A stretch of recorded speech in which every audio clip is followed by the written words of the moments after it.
And what they say about an engineering degree is like, it teaches you about problem solving. Like, even if you never do a fluids problem or a solids problem or calculus again, you've got this background. Would you say the same about architecture? Oh yeah, 100%. I mean, that's pretty much the job, is solving problems that you created for yourself all day long. But no, I think it's helpful that we're doing this, because the question I get the most from kids, like, so my high school contacts me all the time with kids that are like, oh, I might want to be an architect. And the most common question I get from people is, should I go into engineering or should I go into architecture?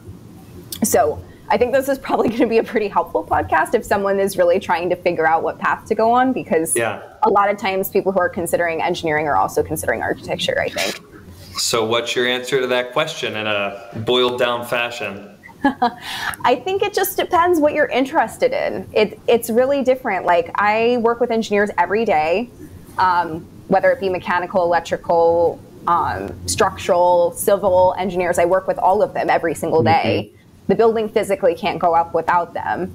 That being said, a lot of times I see what they're doing and I'm like, I'm so happy that's not my job.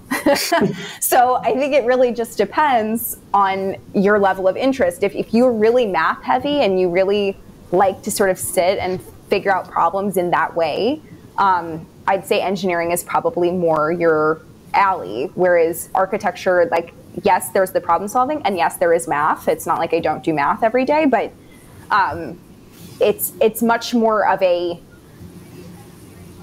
you have to have many tracks going at the same time in terms of solving something mathematically and also solving it aesthetically. So you have to sort of marry the two. And the architect, a lot of times, I know you and I touched on this earlier, is that the architect often employs the engineer, at least in a building situation, not in, there's so many things that engineers do, as we're getting into, this is the whole point of your podcast, right?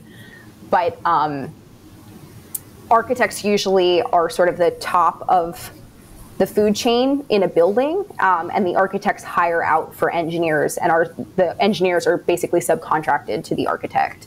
Right. They're, for a new building, they're reporting to the architect in a sense. Most of the time. Not always. Sometimes it's structured differently depending on the size of the project, but most of the time the architect is the one employing the engineers.